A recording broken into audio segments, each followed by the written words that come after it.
yaraşuq. Guje qabıl ha cusun din iman. Dakin ders alatu edat bi khavan. Ölümüz üttikin ukinna cavan. Her ayatın, her dileğin yaraşuq. Müellimi hova ilim vaskana. Baraka Allah'a se kabı şeskana. Döles kaki heciyasızka coskana. Kabak kani Kur'an'ın eliye yaraşu.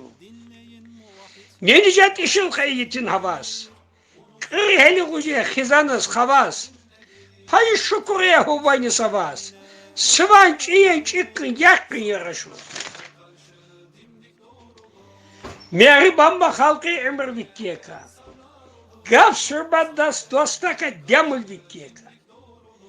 Ve sen çorak yalançı ittiyeka. Apçuni tıfangı mıgat yaraşu. Bazı siyaka girküye kıvotsa cıga. Tebiyatli yakil vatso ki cıga. Halk yuşay kese ölçmüş ayıga. Simavar niçeyin demin yaraşu. Dakkine halali valna vaka vasana. Yikena temmuzi valna vaka vasana. Halalli hizanın cile vasana.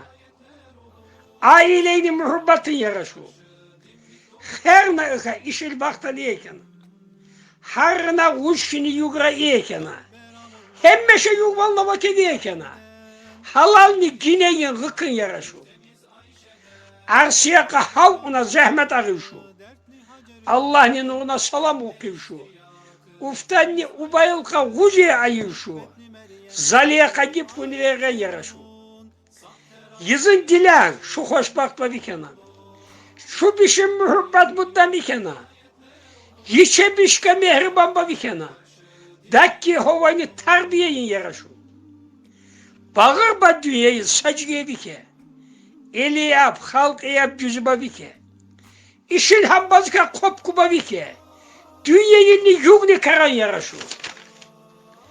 Şairin ihtilat bir sabak avuku. Açıkni sıfatlık ışık avuku. Mavlidni mazlık sesut avuku. Kabakani deseni yıkne yaraşu. Ne köpkuna yedine bir şos halal ba.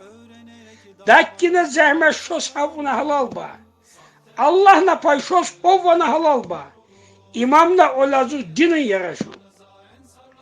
Allah'ı düzünü yakkılka görşu. Mumin çübüşni er yaka arşu. Can daftar yaka şairi arşu. Allah sani ibadatı yaraşu. Arşı yaka halk yaka aşkar kığınar. Yugni sirani yaka ayır kuğunar. Hak yaka dihvar ve şat kınazınar.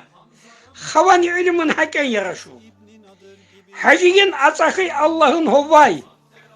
Dakki kıymat gifuy hınarın ovay. Yusuf Şadıkay evladın hovay. Duh piştürge dakkin yaraşu. Sağ ol Şadıkaykana hoşbaklar gibi haber kambim. Allah'a sağ ol ammim. Sağ ol yaşa.